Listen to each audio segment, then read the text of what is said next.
Hello everyone, இன்னைக்கு day 8. இன்னைக்கு நம்ம பார்க்க போற டாபிக் வந்து locators in Selenium WebDriver.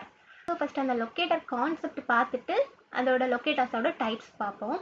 இன்டர்வியூவில் முக்கியமும் டைப்ஸ் ஆஃப் லொக்கேட்டர்ஸ் சொல்ல தான் கேட்பாங்க. ஸோ ஃபர்ஸ்ட் கான்செப்ட் பார்ப்போம். இன்னைக்கு நம்ம டெமான்ஸ்ட்ரேஷனுக்கு எடுத்திருக்கிற அப்ளிகேஷன் வந்து ஃபேஸ்புக்கோட ஹோம் பேஜ். இப்போ இதில் இந்த ஃபேஸ்புக், இந்த டெக்ஸ்ட் பாக்ஸ், பட்டன் எல்லாம் இருக்குல்ல, இது நமக்கு பார்த்தா தெரியுது இந்த இடத்துல தான் இது இருக்குன்னு. பட் செலீனியம்னால அப்படி அதை புரிஞ்சுக்க முடியாது. செலீனியமுக்கு புரிகிற மாதிரி நம்ம சொல்லணும். செலீனியமுக்கு லொக்கேட்டர்ஸ் யூஸ் பண்ணி சொன்னால் மட்டும்தான் புரியும். So general use of locators எது?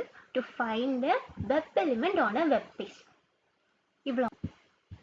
ஓகே, இப்போ நம்ம வந்து லொக்கேட்டர்ஸ் யூஸ் பண்ணி செலீனியமுக்கு வெப் எலிமெண்ட் எங்கே இருக்குன்னு சொல்லணும்னு சொல்லிட்டோம். பட் அதில் நிறைய மெத்தட்ஸ் இருக்குது. லொக்கேட்டர்ஸுங்கிற ஒரு ஜெனரிக் டேம்.